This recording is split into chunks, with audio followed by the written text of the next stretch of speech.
সম্মানিত উপস্থিতিগণ, আজকে ইনশাআল্লাহ শাবান মাস এবং এই মাসে করণীয় কিছু আমল ও বর্জনীয় আমল যেগুলো সমাজে করা হয় সেগুলো তুলে ধরা হবে। এই শাবান মাস, এই মাসটিকে শাবান মাস কেন বলা হয়? আমরা সকলেই অবগত আছি যে আল্লাহর নিকটে 12টি মাস রয়েছে। ইন্না ইদ্দাতাশ শুহুরি ইনদাল্লাহি 12 শাহরান। আল্লাহ তাবারাক ওয়া তাআলার নিকটে 12টি মাস, আর সেই 12টি মাসের মধ্যে একটি মাস হচ্ছে শাবান মাস। এই শাবান মাস, একে শাবান কেন বলা হয়? অনেকেই বলেছেন যেহেতু আরব লোকেরা এই মাসে পানি সন্ধানের উদ্দেশ্যে তারা আলাদা আলাদা হয়ে ছড়িয়ে যেত, অথবা যুদ্ধের ময়দানে তারা বিচ্ছিন্ন হয়ে যেত, এই জন্য এটাকে শাবান মাস বলা হয়। কারণ তাশাআবা ইয়াতাশাআবু এর অর্থ হচ্ছে বিচ্ছিন্ন হওয়া, আলাদা আলাদা হয়ে যাওয়া।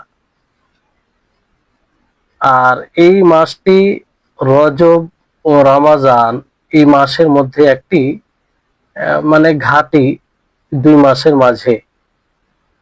শাবানের বহু বচন আসে, শাবানাত, শাবিন বলা হয়। তো এটার নামকরণের কারণ, এই উদ্দেশ্যে এই নাম পড়েছে, এটা বলা হয়। তো এই মাসে ফজিলত এবং এই মাসে কি করণীয় আমরা এই বিষয়ে জানবো, আর হাদিস দ্বারা আমরা জানবো। একটা কথা মনে রাখতে হবে আমাদের সকলকে, যে কোনো মাসের, কোনো সময়ের, কোনো সপ্তাহের, কোনো বিষয়ের ফজিলত আমাদেরকে জানতে হবে শরীয়ত থেকে, কোরআন ও হাদিস থেকে, কোনো মানুষ থেকে, কোনো মানব রচিত কথা থেকে এটা প্রমাণিত হয় না। আমরা সরাসরি কোরআন ও হাদিস অনুযায়ী এই শাবান মাসের অবস্থান ও শাবান মাসে আমাদের কি করণীয় সেটা আমরা জানার চেষ্টা করব। এটা থেকে আমাদের জন্য স্পষ্ট হয়ে যাবে যে শাবান মাসে কি করতে হবে আর কি করতে হবে না। আমরা যদি এটা জেনে নিই যে শাবান মাসে আমাদের কি করতে হবে, শরীয়তে এই মাসে আমাদেরকে কি দিক নির্দেশনা দিয়েছেন, আল্লাহ নবী কি আমল ছিল, সাহাবায়ে কেরাম কিভাবে এই মাস অতিবাহিত করেছেন, এই বিষয়টি যদি আমরা জানি তাহলে আমাদের জন্য স্পষ্ট হয়ে যাবে যে এই ছাড়া বাকি যতগুলো জিনিস মানুষ করে সেগুলো বর্জনীয়, সেগুলো করা যাবে না। তো আমরা সর্বপ্রথম জানি যে এই মাসের অবস্থান শরীয়তে কি, এবং নবী সাল্লাল্লাহু আলাইহি ওয়াসাল্লাম কি করেছে এই মাসে। আয়েশা রাদিয়াল্লাহু তাআলা আনহা থেকে বর্ণিত, তিনি বলেন, হাদিসটি আপনার বুখারী, মুসলিম রয়েছে, মুত্তাফাক আলাইহি রিওয়ায়াত।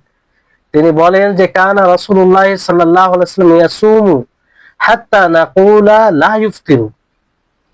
যে রাসূল সাল্লাল্লাহু আলাইহি ওয়াসাল্লাম সিয়াম রাখতেন, এমনকি আমরা বলতাম যে আল্লাহ নবী আর ইফতার করবে না। এতটা লাগাতার ধারাবাহিকভাবে আল্লাহ নবী সিয়াম সাধনা করতেন এই শাবান মাসে। ওয়া ইফতিরু হাত্তা লা নাকুলা লা ইয়াসুম। আর আল্লাহ নবী এমন ধারাবাহিকভাবে সিয়াম ছাড়তে শুরু করতেন যে আমরা ভাবতাম কিংবা বলতাম যে আল্লাহ নবী আর সিয়াম সাধনা করবেন না। তারপর তিনি বলছেন, ওয়া রাআইতু রাসূলুল্লাহ সাল্লাল্লাহু আলাইহি ওয়াসাল্লাম ইস্তাকমালা সিয়ামা শাহরিন ইল্লা রমাদান ওয়া মা রাআইতুহু আকসারা সিয়ামান মিনহু ফি শাবান। যে আমি রাসূল সাল্লাল্লাহু আলাইহি সাল্লামকে রমজান মাস ব্যতীত কোন মাসের পরিপূর্ণ রোজা করতে, সিয়াম সাধনা করতে দেখিনি।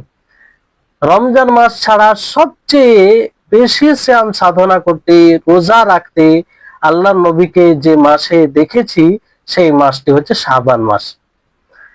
তাহলে এই হাদিস দ্বারা স্পষ্টভাবে বোঝা যাচ্ছে যে আল্লাহর নবী এই মাসের অধিক দিনগুলোতেই রোজা রাখতেন।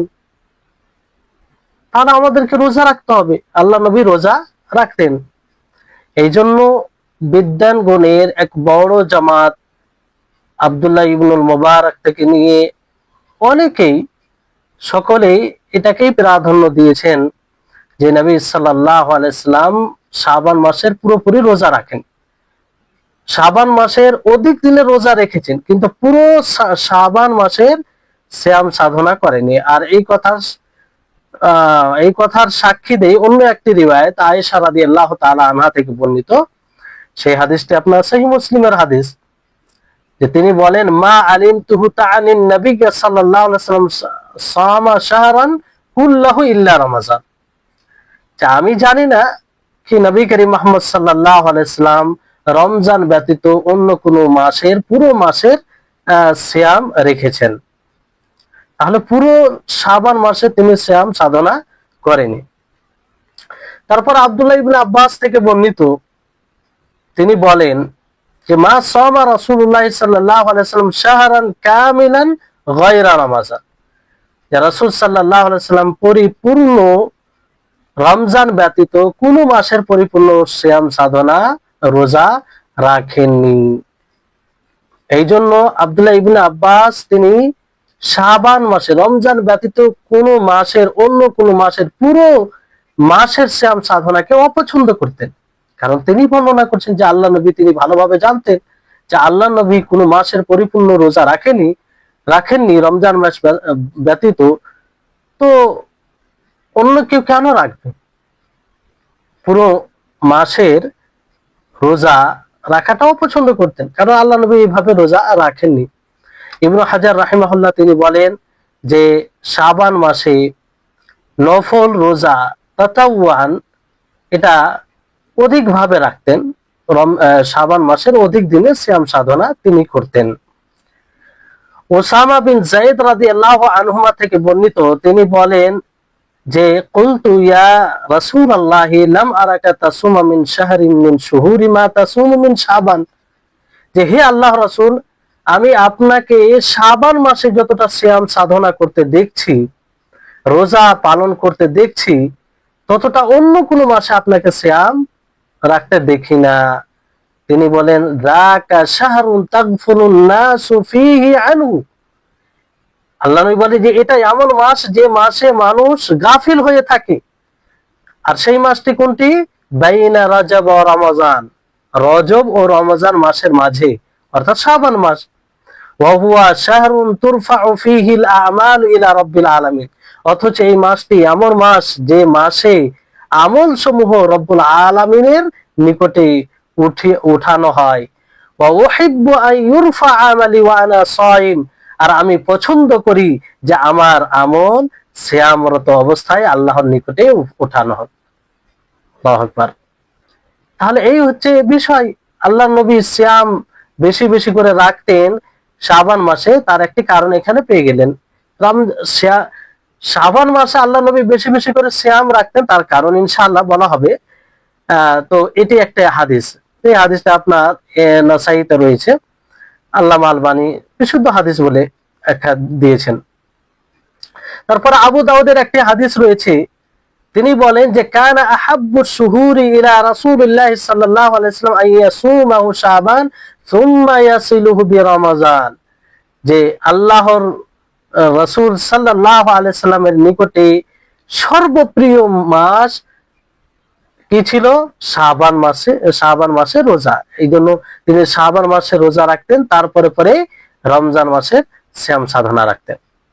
ইবনু রজব রাহিমাহুল্লাহ তিনি বলেন যে শাবান মাসের সিয়াম অন্য যেগুলো সম্মানিত মাস রয়েছে সেই সম্মানিত মাসের সিয়ামের চেয়ে উত্তম সিয়াম, আর উত্তম নফল সিয়ামের মধ্যে উত্তম সিয়াম, কারণ এটা রমজানের কাছাকাছি। তিনার যে মতামত তিনি উল্লেখ করছেন যে এটা রমজানের কাছাকাছি, রমজানের আগে। আর এটা বলা হয় যে নফল সিয়াম রমজানের আগে হোক কিংবা পরে হোক সেটা উত্তম নফল সিয়াম। যেমন আপনার ফরজ সালাতে আগে পিছে সুনানে রাতেবা রয়েছে, যেমন জোহর সালাতে আপনার আগে 4 রাকাত সুন্নাত রয়েছে, পরে 2 রাকাত রয়েছে। সুনানে রাতেবার মধ্যে। তো এই যে এগুলো এগুলো উত্তম, কারণ যে ফরজ সালাতের কারণে আগে পিছে হওয়ার কারণে, কারণ এই সুন্নাত সুনানে রাতেবা ফরজ সালাতে ঘাটতি হয়ে থাকলে সুনানে রাতেবা সেটা সহযোগী হবে, পূর্ণ করবে। অনুরূপ ভাবে রমজান মাসের আগে পিছে যেগুলো সিয়াম রয়েছে, নফল সিয়াম, সেগুলো যদি ফরজে ঘাটতি হয় সেটা পূর্ণ করবে।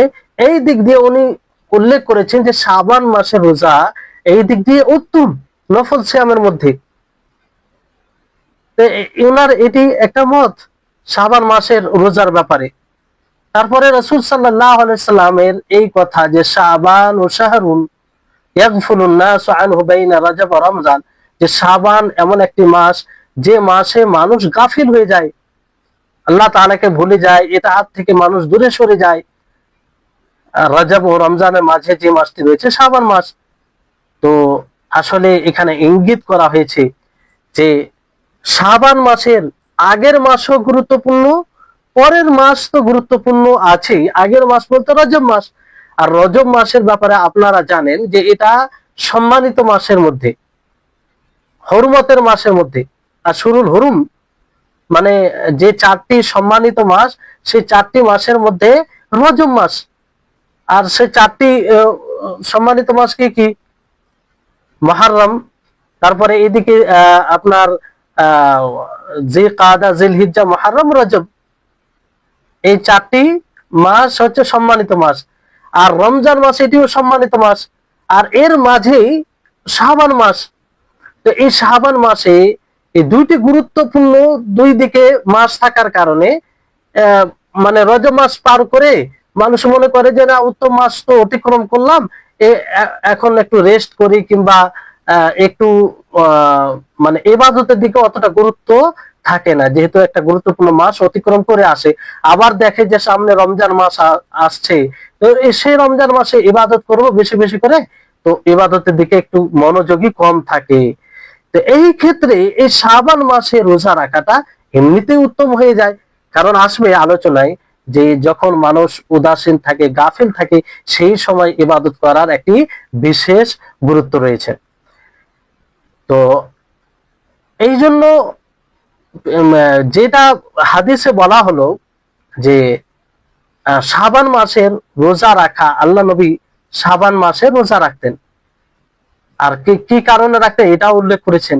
তো এই হাদিস থেকে একটু ইঙ্গিত পাওয়া যায়, কিংবা বোঝা যায় যে অনেক সময় মানুষের মাঝে এটা মানে ছড়িয়ে থাকে, কিছু সময়ে, কিছু মাসে, কিছু জায়গায়, কিছু ব্যক্তি হিসাবে সেটা উত্তম, কিন্তু তার বিপরীত হয়ে থাকে, তার বিপরীত হয়ে থাকে।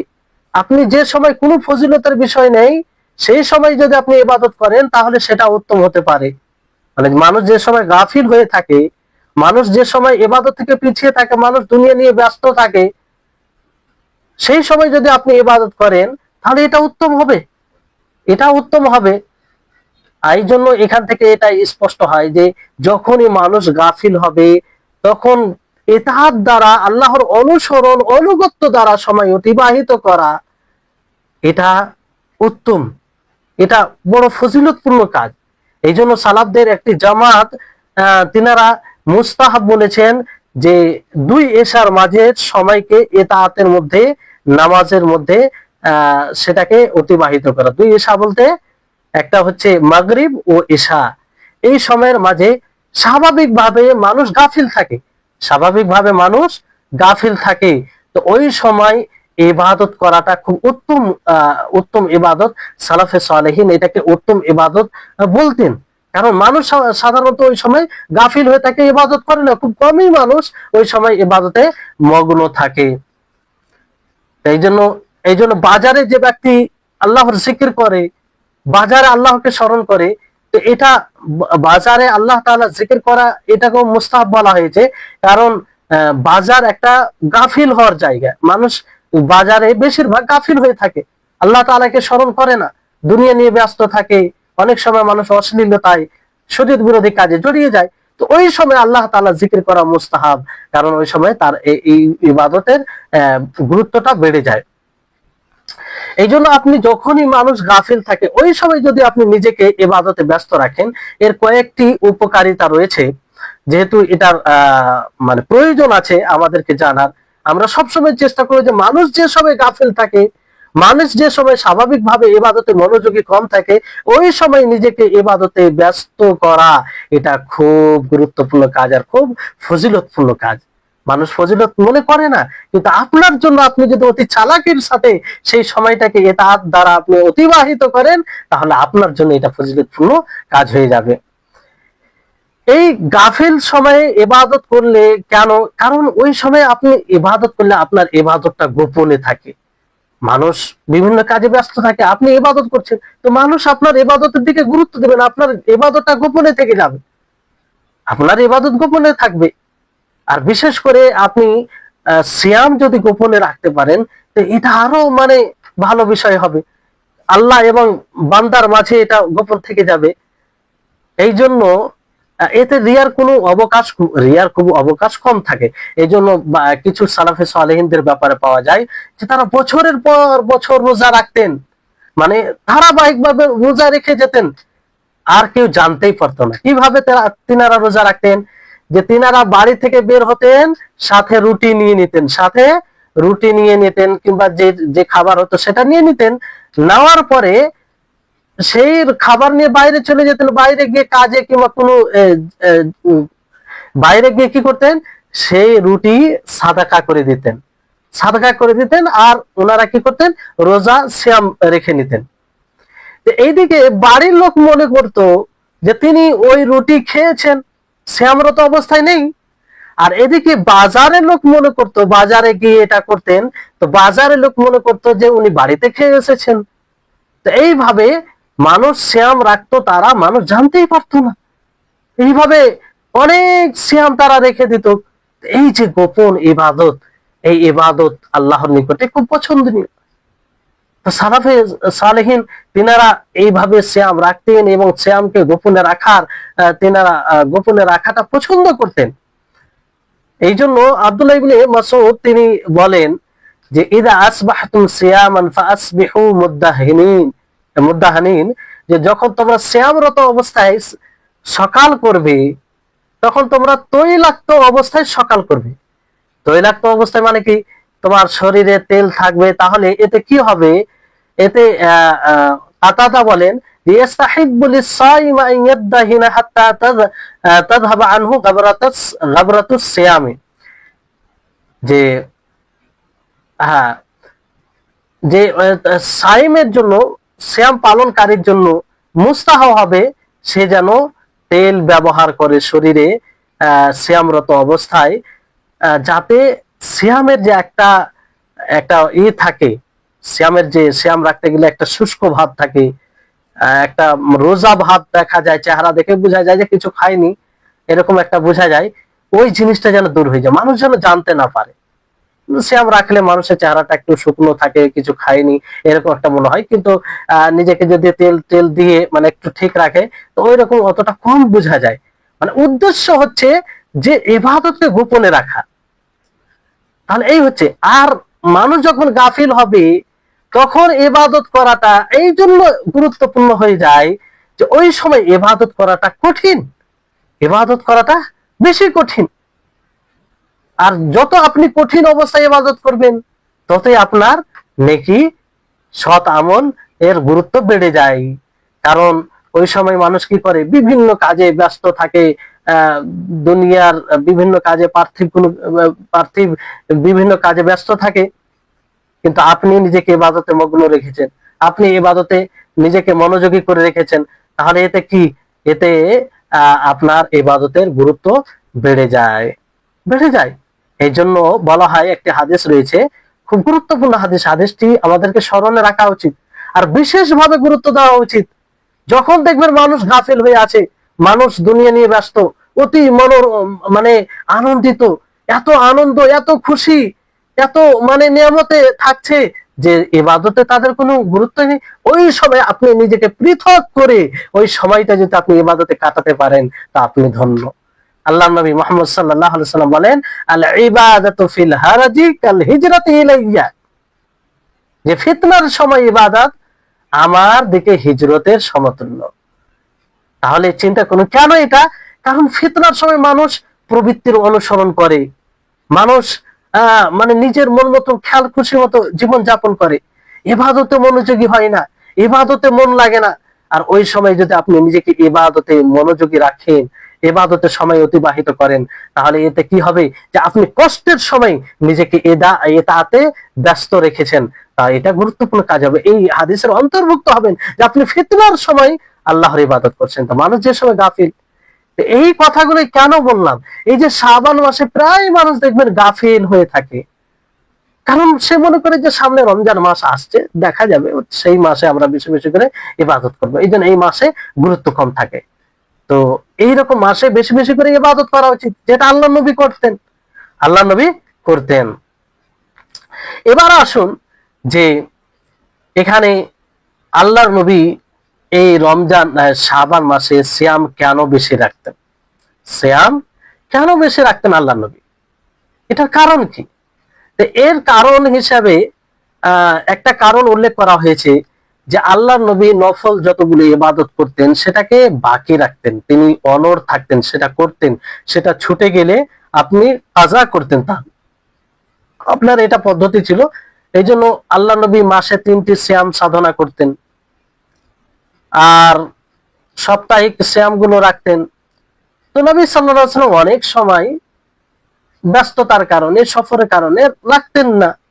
তো ওই সময় ওইগুলো তিনি কাজা করতেন শাবান মাসে, এটা একটা কারণ বলে উল্লেখ করা হয়েছে। দ্বিতীয় কারণ হচ্ছে যেটা হাদিসে আপনারা শুনলেন যে শাহরুন, এটা এমন এক মাস যে মাসে মানুষ গাফিল হয়ে থাকে, মানুষ গাফিল হয়ে থাকে। আর এটাই হচ্ছে প্রাধান্যপ্রাপ্ত কারণ যে মানুষ গাফিল হয়ে থাকে। তা আল্লাহ নবী কি বলেন? অথচ এই মাসে আল্লাহর নিকটে আমল উঠানো হয়। আর আল্লাহ নবী বলেন ওয়াহিব্বু আইয়ুরফা আমালি ওয়া আনা সাইম, আমি পছন্দ করি যে আমার আমল উঠানো হোক যে সময় আমি সিয়ামরত অবস্থায় থাকবো। আল্লাহু আকবার, একটু চিন্তা করুন আল্লাহ নবীর কি আশা।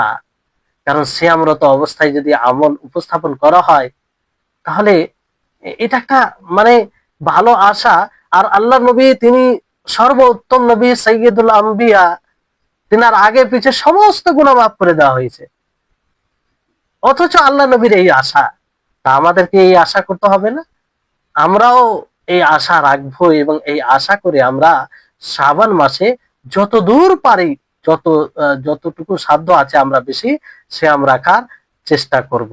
তো এটা একটা কারণ হিসাবে বলা হয়। এখানে আরো কিছু কারণ আছে। তো এই শাবান মাসে এখান থেকে এটা স্পষ্ট হয় যে আমাদের এই শাবান মাসে করণীয় কি এবং রোজা রাখতে হবে। রোজা রাখতে গেলে লাভটা কি রয়েছে, এটা আশা করি স্পষ্ট হয়েছে। তারপরে বিষয়টি আসছে যে এই মাসে সিয়াম রাখতে গেলে একটা কি হয়, সামনে রমজান মাস আসছে যেটি ফরজ, যে মাসের সিয়াম রাখা ফরজ, রাখতেই হবে, দিনের একটা স্তম্ভ। তো আপনি যদি শাবান মাসে সিয়াম সাধনা করেন, তো শাবান মাসে সিয়াম সাধনা করলে আপনি আগে থেকেই নিজের ব্রেনকে, নিজের মিজাজকে, নিজের মানে স্বভাবকে সেই দিকেই মানে ধাবিত করছেন, যাতে রমজান মাসের সিয়াম রাখতে আপনার জন্য কোনো প্রকারের অসুবিধা না হয়, কোনো প্রকারের অসুবিধা না হয়। এটা একটা মানে হিকমা বলতে পারেন সিয়াম রাখার, এই শাবান মাসের বেশি বেশি করে সিয়াম রাখা। তারপরে আপনার এটা স্বাভাবিক, যদি আপনি শাবান মাসের সিয়াম বেশি বেশি করে রাখেন, তো রমজান মাসের সিয়াম রাখতে আপনার জন্য একদম সহজ হয়ে যাবে। এই দুই দিক দিয়ে, মানসিক দিক দিয়ে আর শারীরিক দিক দিয়ে, দুই দিক দিয়ে আপনার সহজ হবে।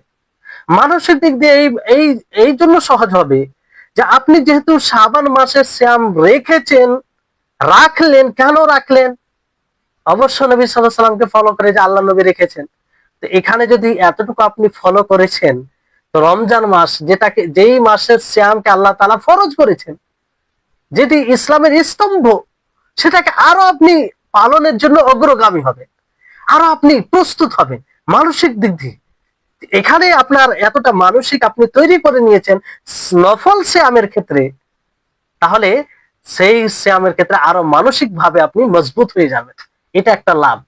শারীরিক দিক দিয়ে কি, হঠাৎ করে যখন কোনো মানুষ কোনো আমল করে সেটা কঠিন হয়, কিন্তু আগে থেকে যদি করে তাহলে তার জন্য ভারী হয়। যেমন আপনাদেরকে উদাহরণ দিই যে অনেক সময় দেখেন অনেক যারা কাজ করে না, অন্য কাজ করে, তাকে যদি কাজ করতে দেন ভারী কাজ, তো তার জন্য কষ্ট হয়।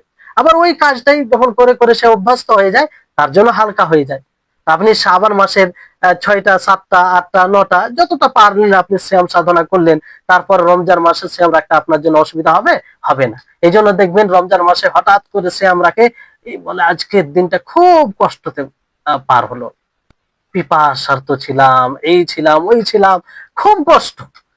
এই বিষয়টা ঘটবে না যারা আগে থেকে সিয়াম পালন করবে। যারা মাসে 3টি রোজা কিংবা সাপ্তাহিক রোজা সোমবার বৃহস্পতিবার রাখে, তাদের জন্য তো কোনো সমস্যাই নাই, কারণ তারা পুরো বছরই এইভাবে রোজা রেখে তাদের অভ্যস্ত থাকে, কোনো সমস্যা নেই। একটি মাস তাদের মানে দ্রুত পার হয়ে যায়, রোজা রাখার দিক দিয়ে কোনো তাদের কষ্ট হয় না। আর যদি এটা না হয়, সারা বছর না, আপনি শাবান মাসে রোজাগুলো রাখেন, তাহলে এটা আপনি রাখতে পারেন। এটা এক প্রকারে লাভ হবে আপনার। তারপরে বিষয় হচ্ছে যে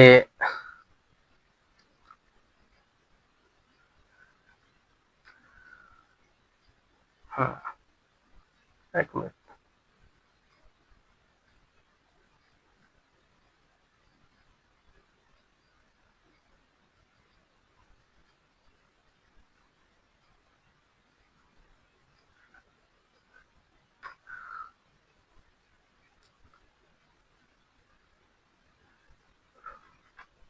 তো শাবান মাস একটি রোজা। আর কি করণীয় এই মাসে?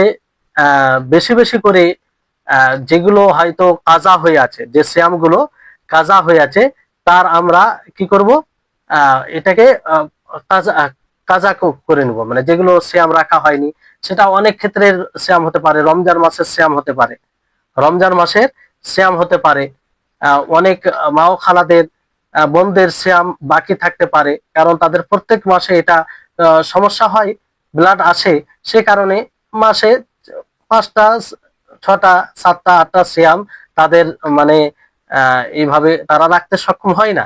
তো অনেক সময় পরবর্তী সময়ে বিভিন্ন ব্যস্ততার কারণে হয়তো রাখতে পারে না, কিংবা সন্তানের কারণে রাখতে পারে না, তো এরকম সমস্যা হয়। তো তাদের জন্য এই শাবান মাসটা একটা গুরুত্বপূর্ণ মাস। এই জন্য আয়েশা রাদিয়াল্লাহু তাআলা আনহা থেকে বর্ণিত আছে যে তিনি এই শাবান মাসে বেশিরভাগ এই সিয়ামগুলো পালন করতেন, কারণ নবী সাল্লাল্লাহু আলাইহি সাল্লামের সাথে, নবী সাল্লাল্লাহু আলাইহি সাল্লামের কারণে অনেক সময় রাখতে পারতেন না, তো শাবান মাসে তিনি ওই কাজা সিয়ামগুলো রাখতেন। শাবান মাসে কাজা সিয়ামগুলো রাখতেন। কারো যদি মানতের সিয়াম থাকে, কিংবা কাফারা সিয়াম থাকে, কিংবা আর কিছু এরকম সিয়াম থাকে যেগুলো ফরজ আবশ্যিক, সেগুলো যেন এই শাবান মাসে রেখে নেয়। এটা একটা ওই মাসের করণীয়, যেটা খেয়াল রাখতে হবে। তারপরে এখানে একটা বিষয় আছে যে এই শাবান মাসে শেষ শাবানে রোজা রাখা যাবে কি যাবে না, যেটা আপনাদের ওই ধারাবাহিক ক্লাসে আলোচনা হয়েছিল। তারপরে এখানে যেহেতু শাবান মাসের সাথে সম্পৃক্ত, তো বিষয়টি বলে দিলে ভালো হয়। যে একটি হাদিসের মধ্যে আছে, নবী সাল্লাল্লাহু আলাইহি সাল্লাম এক ব্যক্তিকে বলেন যে হাল সুমতা মিন সারারি হাদা হাদা শাহরি শাইয়ান, ক্বালা লা, ক্বালা ফাইদা আফতারতা ফাসুম ইয়াওমাইন। ওয়াফি রিওয়ায়াত বুখারী, বুখারী রিওয়ায়াতে এইভাবে রয়েছে হাল সুমতা মিন সারারি, এবং কিংবা সেরারি শাবান শাইয়ান। আল্লাহ নবী জিজ্ঞাসা করেন যে তুমি কি এই শাবান মাসের মধ্য থেকে অথবা শেষ থেকে কোনো দিনের শ্যাম রেখেছো? তো তিনি বললেন না, আমি রাখিনি। তো আল্লাহ নবী বলেন যখন তুমি ইফতার করে নিবে তারপরে 2টি শ্যাম সাধনা করবে। অন্য রেওয়ায়তে এইভাবে রয়েছে, মিন মানে বুখারীর রেওয়ায়তে, এই হাদিসটি বুখারী মুসলিমে রয়েছে। এখানে সারার এর ব্যাখ্যা ওলামাগণ করেছেন যে সারার বলতে শাবান মাসের শেষ দিনকে বলা হয়, কোনো মাসের শেষ দিনকে। অনেকেই আবার মানে মধ্যবর্তী দিনকে কোনো মাসের, এরকম ভাবে ব্যাখ্যা করেছেন। তো অন্য হাদিসে আবার ফের এইভাবে আছে, আবু হুরায়রা থেকে বর্ণিত যে নবী সাল্লাল্লাহু আলাইহি সাল্লাম বলেন, লা তুকাদ্দিমু রমাযানা বিয়াউমিন আও ইয়াউমাইনি ইল্লা মান কানা ইয়াসুমু সাওমান ফালিয়াসুমহু, যে তোমরা রমজানকে আগে করিও না একদিন কিংবা 2 দিন। হ্যাঁ, ওই ব্যক্তি, যে ব্যক্তি সিয়াম রাখে অভ্যস্ত আছে, সে সিয়াম রাখতে পারে। তো এক হাদিসে আল্লাহ নবী সিয়াম রাখতে বলছেন, আর এক হাদিসে সিয়াম রাখতে নিষেধ করেছেন। অন্য হাদিসে এইভাবে রয়েছে যে 15 শাবানের পরে সিয়াম রাখবে না। তো দুই রকম হাদিসের মধ্যে সামঞ্জস্য কি? দুই রকম হাদিসের মধ্যে সামঞ্জস্য হলো এটাই, যেটা মুহাদ্দিসিন কেরাম ব্যাখ্যা করেছেন, যে যে ব্যক্তিকে আল্লাহ নবী বলেন যে তুমি সিয়াম রাখো শাবান মাসের শেষ দিকে, তো আসলে সে সিয়াম রাখতো, তার আগে থেকে এটা অভ্যাস ছিল, কিংবা তার মানতের রোজা ছিল, সে কারণে আল্লাহ নবী তাকে রাখার কথা বললেন। আর যে কোনো প্রকারে তার অভ্যাস নাই, তাকে আল্লাহ নবী নিষেধ করেছেন যে শাবান মাসের শেষ দিকে রোজা রাখবে। মানে অভ্যাস নাই, রাখে না, পূর্বেও রাখতো না, তো বিশেষভাবে শাবান মাসের শেষ দিকে যেন সিয়াম সাধনা না করে, কারণ সামনে রমজান মাস আসছে। সেই রমজান মাসে অতি ফুর্তির সাথে এবং ভালো অবস্থায় যেন সিয়াম রাখতে পারে, এই কারণে। আর যদি কারো আগে থেকে অভ্যাস থাকে, রাখে, তাহলে রাখতে পারে, কিংবা কোনো রোজা তার উপরে ফরজ হয়ে থাকে, কাজা হয়ে থাকে, যেটা হয়তো করেনি, তো সে রাখতে পারে। তো এই হচ্ছে বিষয়। তো এখানে শাবান মাসের রোজার ক্ষেত্রে 3টি অবস্থা। শাবান মাসের মানে শেষ দিকে, শাবান মাসের শেষ দিকে রোজা রাখার ক্ষেত্রে এর 3টি অবস্থা রয়েছে। মানে শাবান মাসের শেষ দিকে কি, এক হচ্ছে মানে শেষ দিকে বলতে আহ সন্দেহর দিনে। আর সন্দেহর দিনে এটা শাবান মাসের শেষ দিনে হতে পারে, কিংবা রমজান মাসের প্রথম দিনে হতে পারে, মানে সেটা স্পষ্ট না হওয়ার কারণে। তো এই ক্ষেত্রে 3 অবস্থা রয়েছে। যদি কোনো ব্যক্তি সতর্কতামূলক রমজান মাসের সিয়ামের নিয়ত করে সিয়াম সাধনা করে, তাহলে এটা জায়েজ নয়, কারণ সন্দেহের উপরে রোজা রাখা যাবে না, যদিও দ্বিমত থাকে। তো এটা হচ্ছে প্রাধান্যপ্রাপ্ত মত। তারপরে কোনো ব্যক্তি যদি ধরেন শেষ দিকে সিয়াম সাধনা করে, মানতের রোজা, কিংবা রমজানের কাজা, পূর্বের রমজানের রোজার কাজা, কিংবা কাফারা, তো অধিকাংশ উলামায়ে কেরাম এটা জায়েজ বলেছেন। কি বলেছেন? জায়েজ বলেছেন। আর আম সিয়াম রাখা, মানে আম ভাবে মুতলাক নফল সিয়াম রাখা, এই ব্যাপারে ওলামাগণ অপছন্দ করেছেন এটাকে। কারণ হাদিসে এসেছে যে তোমরা রমজান মাসকে একদিন আগে 2 দিন আগে করো না, মানে ভিন্ন ভিন্ন থাকবে, যেন রমজান মাসের রোজা পূর্বের নফল সিয়ামের সাথে মিলে না যায়। যেমন ভাবে ধরেন সিয়াম রাখতে গিয়ে, রোজা সলাৎ পড়তে গিয়ে আগে পিছিয়ে যে সুন্নাত রয়েছে, তার মধ্যে পার্থক্য করা হয় সালাম দ্বারা, কিংবা কিছুক্ষণ সময় বিরতি রেখে। অনুরূপ ভাবে রমজান মাসের রোজা আর পূর্বের নফল সিয়ামের সাথে যেন ওই রকম পার্থক্য থাকে, একসাথে মিলে না যায়, যেটা হাদিসে সুস্পষ্ট ভাবে বলা হয়েছে। তো কেন এই রমজান মাসের পূর্বে রোজা রাখতে নিষেধ করা হয়েছে, কিংবা অপছন্দ কেন করা হয়েছে? মানে একদম রমজান মাসের পূর্বে বলতে সন্দেহের দিন বলতে পারে। তো এর কয়েকটি অর্থ হতে পারে, যে এক, রমজান মাসের সিয়ামে যাতে বৃদ্ধি না হয়। রমজান মাসের সিয়াম মাস যদি 29 হয়, তো 29টি সিয়াম হবে, যদি 30 মাস হয় তো 30টি সিয়াম হবে। তো এর আগে থেকে যদি কেউ রমজানের নিয়ত করে, তো 31টা হতে পারে, কিংবা মানে যে মাসে যটা হওয়া দরকার কিংবা যটা হবে তার চেয়ে বেশি বেড়ে যাবে, যে এটা যাতে না হয়। এই জন্য সন্দেহের দিনে রমজান মাসের নিয়তে সিয়াম রাখা ঠিক নয়। আর এই ব্যাপারে হাদিস এসেছে যে যদি কোনো মানুষ সন্দেহের দিনে সিয়াম সাধনা করে, তাহলে সে কি করলো, ফাকাদ আসা আবুল কাসিম সাল্লাল্লাহু আলাইহি সাল্লাম, সে আবুল কাসিম অর্থাৎ নবী সাল্লাল্লাহু আলাইহি সাল্লামের কি করলো, বিরোধিতা করলো, সে বিরোধিতা করলো। দ্বিতীয় অর্থ হচ্ছে যেটা আপনাদেরকে বললাম, যে নফল সিয়াম এবং ফরজ সিয়ামের মধ্যে পার্থক্য করতে হবে। কারণ নফল একটা সিয়াম, আর এক শ্রেণীর সিয়াম, আর ফরজ সিয়াম এক শ্রেণী। তো দুটোর মধ্যে পার্থক্য করতে হবে, দুটোকে আলাদা আলাদা যেন হয়। যেমন আমরা ফরজ সালাতের মধ্যে, নফল সালাতের মধ্যে পার্থক্য করি, আর নবী সাল্লাল্লাহু আলাইহি সাল্লাম পার্থক্য করার প্রতি এটা মানে উদ্বুদ্ধ করেছেন। যেমন এক ব্যক্তিকে আল্লাহ নবী ফজরের সালাত পড়তে দেখেন, তো এমন ভাবে 4 রাকাত পড়ে যে মনে হচ্ছে 4 রাকাত সে ফজরের সালাত পড়লো। তো আল্লাহ নবী তাকে বলেন যে আজ সুবহ আরবান, ফজরের সালাত কি 4 রাকাত, মানে সে সুন্নাত পড়ে দ্রুত উঠে আবার কি শুরু করে, ফজরের সালাত শুরু করে দেয়, ফরজ সালাত। তো এই ক্ষেত্রে মানে আল্লাহ নবী এটা বলার উদ্দেশ্য হচ্ছে যেহেতু দুই শ্রেণীর ইবাদত, একটা হচ্ছে ফরজ, একটা হচ্ছে নফল, তো দুটির মধ্যে আলাদা থাকবে যাতে বোঝা যায়। অনুরূপ ভাবে রমজান মাসের সিয়াম এবং পূর্বে যদি নফল সিয়াম রাখে, তো তার মধ্যে পার্থক্য করতে হবে, তার মধ্যে কি করতে হবে, পার্থক্য করতে হবে। তা এই হচ্ছে রমজান মাসের না শাবান মাসের করণীয়, যে আমল করতে হবে। তারপরে এই মাসে আমরা যেটা করতে পারি, যে পূর্বে যেহেতু সামনে একটি গুরুত্বপূর্ণ মাস আসছে, গুরুত্বপূর্ণ মাস আসছে, তো সেই মাসের আগেই আমরা কোরআন তেলাওয়াত করতে শুরু করি, নিজের মস্তিষ্ককে, নিজেকে সব দিক দিয়ে আমরা প্রস্তুতি করি, মানে প্রস্তুতি নিই, কিছু কোরআন এখন থেকেই আমরা তেলাওয়াত করতে শুরু করে দিই। তো রমজান শাবান মাসে কোরআন তেলাওয়াত শুরু করে দেওয়া, ইবাদতে একটু মনোযোগী হওয়া। যেমন সালাফ থেকে এগুলো বর্ণিত হয়েছে যে ওনারা এই শাবান মাসকে কি বলতেন, যে এটা কোরআন পাঠকের মাস, কোরআন পাঠকের মাস, এটা এই মাসে কোরআন তেলাওয়াত করা হয়। এরকমও রয়েছে অনেক সালাফদের ব্যাপারে এটা এসেছে যে ওনারা নিজের দোকানকে বন্ধ করে দিতেন এই শাবান মাসে, শাবান মাস থেকেই নিজের দোকানকে বন্ধ করে দিতেন এবং কোরআন পাঠ শুরু করতেন, কোরআন তেলাওয়াত করতে শুরু করতেন, যাতে রমজান মাসে আরো মনোযোগী হয়। আপনি স্বাভাবিক এটা নিজে উপলব্ধি করতে পারবেন, যে কোনো ইবাদত যখন আপনি আগে থেকে করবেন, তো ওই ইবাদতে আপনার মনোযোগীটা আরো বাড়ে।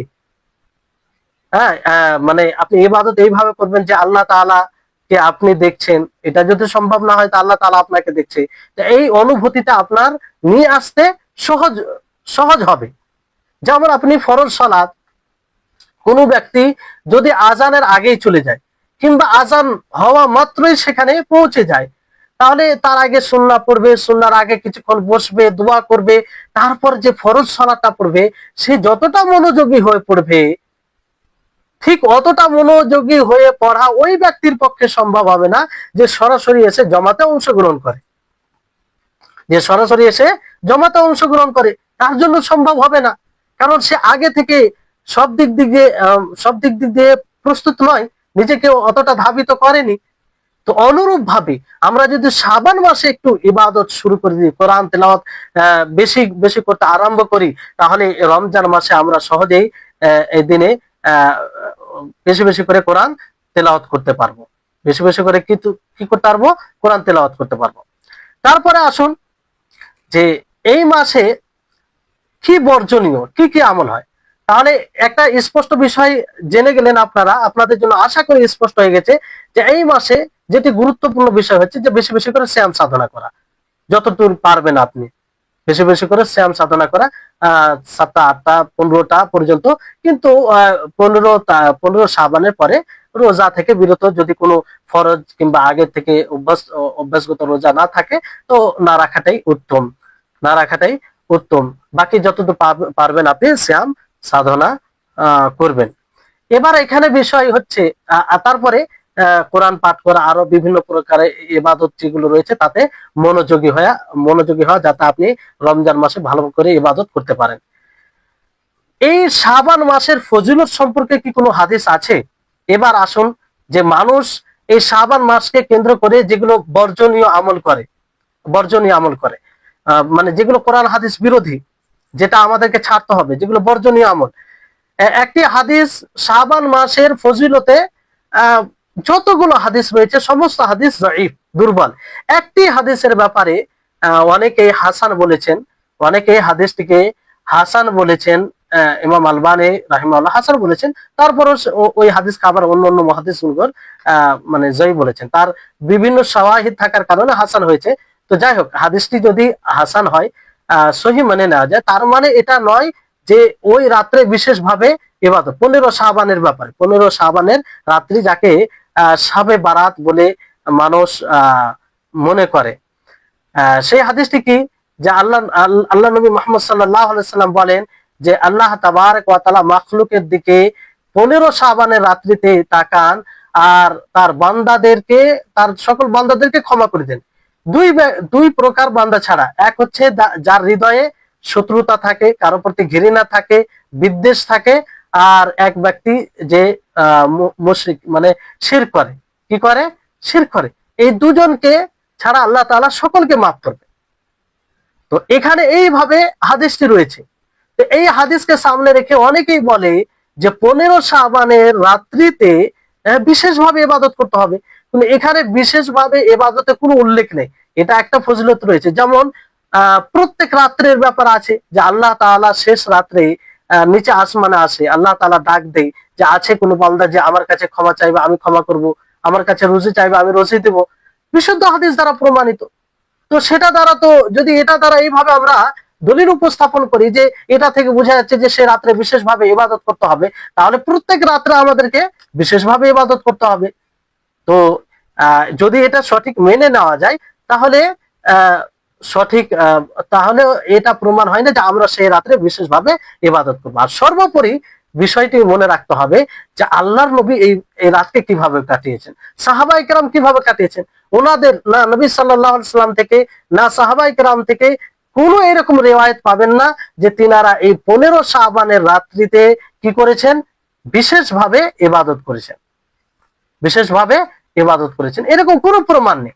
যে ইবাদত না আল্লাহ, যে রাত্রে ইবাদত বিশেষভাবে না আল্লাহ নবী করেছেন, না সাহাবায়ে কেরাম করেছেন, তা আপনি কেন করবেন? হ্যাঁ, আপনি নিজের অভ্যাস অনুযায়ী যদি আমল করেন, প্রত্যেক রাত্রে আপনি তাহাজ্জুদের সালাত পড়েন, সেই রাত্রে পড়লেন, কোনো সমস্যা নেই, কোনো সমস্যা নেই। কিন্তু ওই রাত্রিকে কেন্দ্র করে, ওই রাতকে সামনে রেখে আপনি বিশেষভাবে ইবাদত করবেন, তো এর জন্য অবশ্যই দলিল লাগবে, অবশ্যই দলিল লাগবে। দলিল ছাড়া আপনি এরকম আমল করতে পারেন না। তারপরে এই রাত্রে বিভিন্ন প্রকারের বিদআত ও খোরাফাত হয়, হ্যাঁ, মানে যেগুলো আমরা সমাজে দেখতে পাই। একটি বিদআত হচ্ছে যে এই রাত্রে সলাতুল আলফিয়া বলে একটি নামাজ পড়া হয়, 100 রাকাত পড়া হয়। হ্যাঁ, মানে 100 রাকাত, আর প্রত্যেকটি রাকাতে সূরাতুল ফাতিহার সাথে 10 বার সূরাতুল ইখলাস পড়া হয়, সূরাতুল ইখলাস পড়া হয়। 1000 বার সূরাতুল ইখলাস পাঠ করা হয়। তো এইভাবে এটাকে সলাতুল আলফিয়া বলে। তো এই সলাতুল আলফিয়া এই রাত্রে অনেকেই করে, অথচ এটা নবী সাল্লাল্লাহু আলাইহি সাল্লাম থেকে প্রমাণ নয়, এটা নবী সাল্লাল্লাহু আলাইহি সাল্লাম থেকে প্রমাণ নাই। এটা মানে মানুষকে ভাবা উচিত যে আমি ইবাদত করছি, তো এটা কার কিসের ভিত্তিতে ইবাদত করছি। এই সলাতুল আলফিয়ার বিস্তারিত বলার সময় নেই, সুযোগ নেই।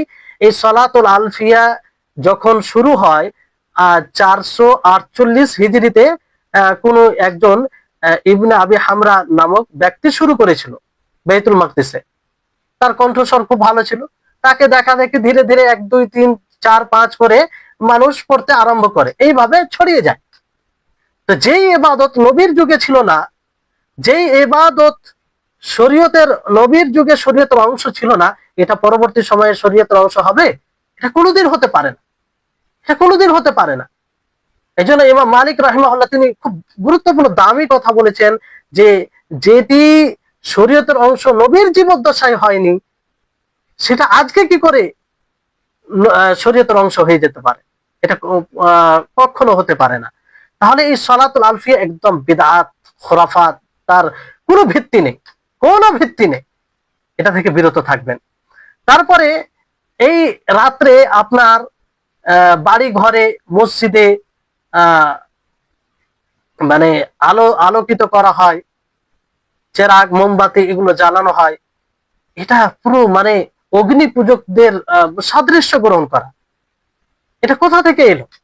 এগুলো আমলের কোনো ভিত্তি নেই। এই রাত্রিকে বিশেষভাবে, এটা তো যে কোনো রাত্রে এইভাবে করা ঠিক নয়। তো ওই ওই রাত্রিতে করা এটা আরো মানে বড় নিন্দনীয়, আর এগুলো বিদআত ও খুরাফাতের মধ্যে আসে। তারপরে এই রাত্রে আরো কিছু বিদআত করা হয়, যে এই দিনে আপনার কবর জিয়ারত করা হয়, বিশেষভাবে কবর জিয়ারত করে, যার কোনো ভিত্তি নেই। এটাও শরীয়ত বিরোধী আমল। আর যত প্রকারের রেওয়ায়েত আছে, এই যে রেওয়ায়েতটি বললাম যাকে হাসান বলা হয়েছে, ওই রেওয়ায়েত ছাড়া আপনাদেরকে সংক্ষিপ্ত ভাবে বলি, সমস্ত রেওয়ায়েত যায়ীফ, দুর্বল। অনেক রেওয়ায়েত রয়েছে জাল, মানব রচিত হাদিস, মানব রচিত কথা, রাসূলের হাদিস নয়। আর সেটার উপরে ভিত্তি করে আপনি কি করে এই সব খোরাফাত শরীয়ত বিরোধী আমল করতে পারেন? তো সেই দিন কবর জিয়ারত করতে হবে, এর দলিল কোথায়? এর দলিল কোথায়? এই জন্য মনে রাখবেন, ইবাদতের ক্ষেত্রে সবসময় এই নীতিমালা মনে রাখবেন, যে ইবাদত যখনই আপনি করতে যাবেন, কিংবা যখনই আপনার চোখে কোনো ইবাদত পড়বে, কিংবা আপনি যখনই কোনো ইবাদত সম্পর্কে শুনবেন, তা আগে দেখবেন তার দলিল আছে কি নেই। তার দলিল আছে কি নেই। যদি তার দলিল থাকে তাহলে আপনি নিশ্চিন্তে করবেন, আর যদি দলিল না থাকে সেটা কোনো মতেই করবেন না। দলিলবিহীন কখনো ইবাদত হয় না, সেটা বিদআত ও খুরাফাত হয়। দলিলের ভিত্তিতে ইবাদত হবে। তাহলে এই হচ্ছে কোন কবর জিয়ারত, সেই দিন বিশেষ করে কবর জিয়ারত করা, এগুলো বিদআত ও খুরাফাতের মধ্যে আসে। তারপর 15 শাবানের বিশেষভাবে রোজা রাখা। আপনি রোজা রাখতে পারেন, শাবান মাসের রোজার যেটা আপনারা শুনলেন, ওই হিসাবে আপনি রোজা রাখছেন, রাখতে পারেন। কিন্তু 15 শাবানকে কেন্দ্র করে আপনি সিয়াম সাধনা করবেন, এটা ঠিক নয়। যদি এই উদ্দেশ্যে আপনি সিয়াম সাধনা করেন, তা আপনার এই রোজা বিদআতে পরিণত হবে। যদি আপনি এই উদ্দেশ্যে, যে 15 শাবানের এর বিশেষ ফজিলত আছে, তাহলে এটা আপনার কি হবে? বিদআতে পরিণত হবে। আপনি রেখে আসছেন, তার আগে পিছিয়ে রাখছেন, আগে থেকে রাখছেন, কিংবা একদিন রাখছেন, শাবান মাসে একদিন রাখছেন, একদিন রাখেন না, এইভাবে করতে হতে 15 শাবানও রেখে নিলেন। আপনার এরকম কোনো উদ্দেশ্য নেই যে 15 শাবানের বিশেষ ফজিলত এই শাবান মাস হওয়ার কারণে মানে 15 শাবানকে কেন্দ্র করে, তাহলে কোনো সমস্যা নেই। আর যদি এটাকে কেন্দ্র করে রাখেন, তাহলে এটা ভুল হয়ে যাবে। কারণ এইভাবে না আল্লাহর নবী রেখেছেন, না আপনি। যেমন আপনি মাসে 3টি রোজা রাখেন, 13, 14, 15 আল্লাহ নবী রাখতেন, এইভাবে আপনি সিয়াম রাখছেন, কোনো সমস্যা নেই। কিংবা শাবান মাসে বেশি বেশি করে রোজা রাখা দরকার, ওই হিসাব আপনি রেখে নিলেন, কোনো সমস্যা নেই। কিন্তু 15 শাবানকে কেন্দ্র করে সেই মাসের এমন জিনিসকে ভিত্তি করে যেটা শরীয়ত নেই, তাহলে এটি বিদআত ও খুরাফাতের মধ্যে পড়ে যাবে। তারপর এই শাবে বারাত বলে এটাকে উল্লেখ করা হয়, 15 শাবানের রাত্রিকে শাবে বারাত বলে উল্লেখ করা হয়। এটা একদম ভিত্তিহীন কথা, ভিত্তিহীন কথা। শাবে বারাত মানে নিজেকে মুক্ত করার রাত। আর ওই বিভিন্ন ভাবে ইবাদত করা হয়, যেরকম সালাতুল আলফি, আরো বিভিন্ন প্রকারে ইবাদত করা হয়। এর কোনো ভিত্তি নেই। এগুলো থেকে বিরত থাকবেন। শাবে বারাত এগুলো বলতে, শাবে বারাত বলতে এই রাতকে তারা ওই মাকাম দেয় যে রাত্রের, যে লাইলাতুল কদর রমজান মাসে রয়েছে, সেই রাত্রের মাকাম। অনেকেই ধারণা করে, বড় দুঃখ হয়, যে এই শাবে বারাতেই কোরআন নাজিল হয়েছে। কি আশ্চর্যজনক বিষয়! অথচ কোরআনে সুস্পষ্ট ভাবে বলা হয়েছে, ইন্না আনজালনাহু ফি লাইলাতুল কদর, যে আমি এই কোরআনকে নাজিল করেছি লাইলাতুল কদরে রাত্রিতে। আর এই লাইলাতুল কদর রাত্রি কোথায় রয়েছে? রমজান মাসের শেষ দশকে। তো শেষ দশকের কোন রাত্রি হবে, কিন্তু শাবান মাসে কোথায় এলো? কিসের ভিত্তিতে এটা এত বড় দুঃসাহস কি করে এলো? সম্মানিত উপস্থিতিগণ, তাহলে এই সব বিদআত ও খুরাফাত থেকে আমাদেরকে নিজেকে বাঁচিয়ে রাখতে হবে। তারপরে অনেকেই মনে করে যে এই রাত্রে রূহ নেমে আসে, মানুষ যারা মারা গেছে তারা অবতরণ করে, সাক্ষাৎ করে। কারো স্বামী মারা গেলে সে রাত্রে এসে সাক্ষাৎ করে, বিভিন্ন রূপ ধারণ করে আসে। এগুলো ভিত্তিহীন কথা। একজন মানুষ মারা যখন যায়, সে আর কখনো ফিরে আসে না, কখনো ফিরে আসে না। সে বারজাখী জীবনে চলে যায়। বারজাখী জীবনে গিয়ে সে যদি ভালো হয় তো নিয়ামতে থাকে, আর যদি মন্দ হয় সে আযাবে থাকে, শাস্তিতে থাকে, সে কষ্টে থাকে। আর হাসরের মাঠে তাকে উঠানো হবে যখন কিয়ামত সংগঠিত হবে। এছাড়া কোনো মানুষ ফিরে আসবে না। এই ব্যাপারে আপনি নিশ্চিত ভাবে আপনার পাকাপোক্ত ঈমান হতে হবে যে একজন মানুষ মারা যাওয়ার পরে তার ফিরে আসার কোনো পথ নেই। কোনো ব্যক্তি ফিরে আসে না, না নবী সাল্লাল্লাহু আলাইহি সাল্লাম ফিরে আসবেন। এটা আল্লাহ তাবারক ওয়া তাআলার নীতি, এটা আল্লাহ তাবারক ওয়া তাআলার সুন্নাহ, যেটা কোরআন ও হাদিসে স্পষ্ট করেছেন। এইভাবে ধারণা রাখছে মানুষ মুসলিম হয়ে, যেগুলো অমুসলিম থেকে এসেছে, যে বিভিন্ন রূপ ধারণ করা আসে, এগুলো অমুসলিম থেকে আসা। তারপরে এই দিনে হালুয়া রুটি তৈরি করে খায়, খুশি মানায়, আনন্দ করে। অনেকে বলে যে নবী সাল্লাল্লাহু আলাইহি সাল্লামের উহুদ যুদ্ধে দাঁত শহীদ হয়েছিল, তো তিনি নরম জিনিস খেয়েছিলেন। কি অবাক করা বিষয় বলেন, যে যদি বাস্তব 1 মিনিটের জন্য মেনে নেওয়া হয়, তো আপনি শুধু এই হালুয়া রুটি খেয়ে হয়ে যাবে বাস, যে দাঁত ভেঙে গেছিল নরম জিনিস খেয়েছে, আর ওই সময় দেখবেন অন্য সবাই আর ফের মাংস খাবে, আরো অন্য কিছু, সবকিছু খাবে। মানে হাস্যকর বিষয়। ইসলামকে নিয়ে এরা উপহাস করছে মানুষের সামনে, এমন ভাবে এরা বড় জালিম, ইসলামের সাথেও তারা জুলুম করছে। এই সব জিনিসগুলো দেখে অমুসলিমরা এই ইসলামকে নিয়ে উপহাস করে, এগুলো কি ভ্রান্ত জিনিস। তারপরে এই উহুদ যুদ্ধ কখন হয়েছিল? শাওয়াল মাসে আর শাবান মাসে তারা এটা মানেই করে। আর আল্লাহ নবী যদি মেনে নেওয়া যায় একদিন নরম জিনিস হালুয়া খেয়েছিলেন, তো একদিনই কি খেয়েছিলেন না, তিনি ওই দাঁতের ব্যথা কয়েকদিন থাকবে। তো এই হচ্ছে, এগুলো সব ভ্রান্ত বিষয়, এগুলো থেকে বিরত থাকতে হবে। আরো অনেক ভ্রান্ত যতগুলো এক কথায় পাওয়া যায়, এসব থেকে আমাদেরকে বিরত থাকতে হবে।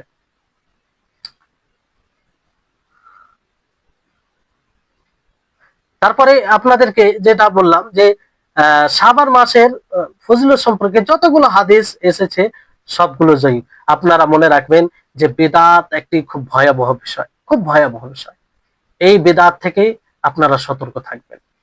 এই জন্য ইমাম মালিক রাহিমাহুল্লাহ তিনি বলেন যে মান ইবতাদা ফিল ইসলামি ফাকাদ জাআমা আন্না মুহাম্মাদান খানা রিসালাতা, যে ব্যক্তি ইসলামে কোনো নব আমল করলো, বিদআত সৃষ্টি করলো, সে ধারণা করে যে মুহাম্মদ সাল্লাল্লাহু আলাইহি সাল্লাম রিসালাতে খেয়ানত করেছে। নাউযুবিল্লাহ। আপনি এত বড় ধারণা করছেন যে যার ব্যাপারে সাহাবাগণ, যিনারা সরাসরি আল্লাহ নবীর কাছ থেকে দিন নিয়েছেন, যিনারা কোরআন নাজিল হতে দেখেছেন, তারা সাক্ষ্য দিয়েছেন যে আপনি পুঙ্খানুরূপে এই শরীয়তকে আমাদের নিকটে পৌঁছে দিয়েছেন, কোন প্রকারের আপনি ত্রুটি রাখেননি। আল্লাহ নবী বলেছিলেন যে হে আল্লাহ তুমি সাক্ষী থাকো, তারা সকলেই সাক্ষ্য প্রদান করছে। আর আজকে আপনি এই নতুন আমল সৃষ্টি করে আপনি বলতে চাইছেন যে আল্লাহ নবী করেনি, উত্তম হওয়া সত্ত্বেও আজকে আমরা করছি, তার মানে এটা উত্তম। আপনি আল্লাহ নবীর উপর মিথ্যা অপবাদ লাগিয়েছেন। তো বিষয়টি হচ্ছে যে বিদআত, এই জন্য বিদআতের পরিণাম এত ভয়াবহ যে আল্লাহ নবী মাখলুকের মধ্যে সবচেয়ে বড় দয়াশীল, তা সত্ত্বেও যারা বিদআতি হবে, যারা দ্বীন ইসলামে নব আমল সৃষ্টি করবে, তাদেরকে আল্লাহ নবী নিজে লাঞ্ছিত অপমানিত করবে। হাসরের মাঠে যখন আল্লাহ নবী তাদেরকে ডাক দিবে যে এসো, তো ফেরেশতাগণ তাদেরকে ধাক্কা দিবে। আল্লাহ নবী জিজ্ঞাসা করবে যে এরা তো আমার সাহাবী, আমার উম্মত না, এরা তো আমার উম্মত। তখন ফেরেশতাগণ বলবে যে আপনি জানেন না, আপনার পরে এরা আপনার দ্বীনকে পরিবর্তন করেছে, নিজের ইচ্ছা মতো ইবাদত করেছে, দ্বীনে ইসলামে নব আমল তাদের প্রবৃত্তি অনুযায়ী ইবাদত সৃষ্টি করেছে। তখন আল্লাহ নবী তাদেরকে মানে বলবে যে সুহকান সুহকান, দূর হও দূর হও। তাহলে এই বিদআত থেকে আমাদের সকলকে বেঁচে থাকতে হবে। কোন প্রকারের বিদআত যেন আমাদের জীবনে না আসে। বিশেষ করে এই শাবান মাসকে কেন্দ্র করে যা কিছু বিদআত করা হয়, সেই সব বিদআত থেকে আমরা সতর্ক থাকব। যাই হোক, অনেকগুলো বিষয় ছুটে থাকতে পারে, কিন্তু আপনাদেরকে প্রথমেই বলেছি আমরা যদি জানতে পারি যে শাবান মাসের করণীয় কি, আসলে কি করতে হবে, তাহলে সেটা বুঝে গেলে বাকি যতগুলো মানুষ করে সেগুলো বর্জনীয়, সেগুলো কোনো ভিত্তি নেই। তা থেকে আমাদের সকলকে বিরত থাকতে হবে। আল্লাহ তাবারক ওয়া তাআলা আমাদের সকলকে যেন কোরআন ও সুন্নাহ অনুযায়ী ইবাদত করার তৌফিক দান করেন, বিদআত মুক্ত হয়ে যেন ইবাদত করার তৌফিক দান করেন, আর সুন্নাহর গুরুত্বকে যেন আমরা বুঝতে পারি এবং সেই সুন্নাহ অনুযায়ী যেন আমরা সকলেই ইবাদত করতে পারি। ওয়া আখির দাওয়ানা আনিল হামদুলিল্লাহি রাব্বিল আলামিন। আসসালামু আলাইকুম ওয়া রাহমাতুল্লাহ।